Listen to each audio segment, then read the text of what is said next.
अहमदपुरात 5 लाखांचा प्रतिबंधित गुटखा जप्त, 2 आरोपींना अटक। उपविभागीय पोलीस अधिकारी अरविंद रायबोले यांची दमदार कामगिरी। राज्य शासनाने प्रतिबंधित केलेल्या गुटख्याची अवैध वाहतूक करणाऱ्यांवर अहमदपूर पोलिसांनी मोठी कारवाई केली आहे।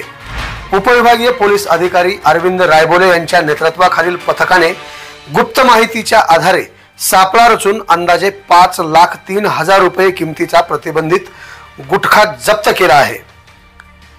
2 आरोपींना या गुन्ह्यात अटक करण्यात आली आहे। पोलिसांनी दिलेल्या माहितीनुसार लातूर जिल्हा पोलीस अधीक्षक अमोल तांबे आणि उपाधीक्षक मंगेश चव्हाण यांच्या मार्गदर्शनाखाली उपविभागीय अधिकारी अरविंद रायबोले यांनी गुप्त माहितीच्या आधारे तात्काळ एक विशेष पथक तयार केले होते। या पथकात पोलीस कर्मचारी धर्मपाल गुट्टे, प्रशांत इबितकर, सदाशिव बिरादार, विशाल मुंडे आदींचा समावेश होता।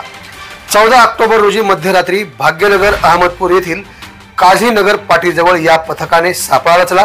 यावेळी देवानंद गंगाधरराव कल्याणे, वय वर्ष 50, राहणार खंडाळी, तालुका अहमदपूर, जिल्हा लातूर आणि बळीराम दत्ता जाधव, वय वर्ष 42, राहणार वहाद, तालुका कंधार, जिल्हा नांदेड हे प्रतिबंधित गुटख्याचा साठा घेऊन जात असताना आढळून आले।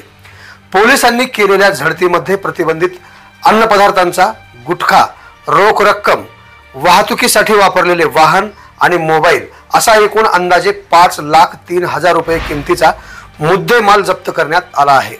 फिर्यादी पोलीस नायक धर्मपाल गोविंदराव गुट्टे यांनी दिलेल्या तक्रारीवरून अहमदपूर पोलीस ठाण्यात गुन्हा दाखल करण्यात आला आहे।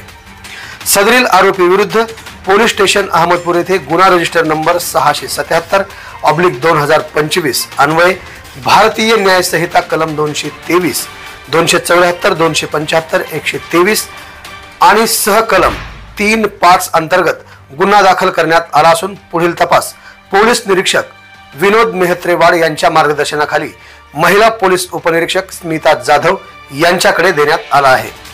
उपविभागीय पोलीस अधिकारी अरविंद रायबोले यांनी केलेल्या या दमदार कामगिरीमुळे अवैध धंद्यांना मोठा झटका बसला आहे।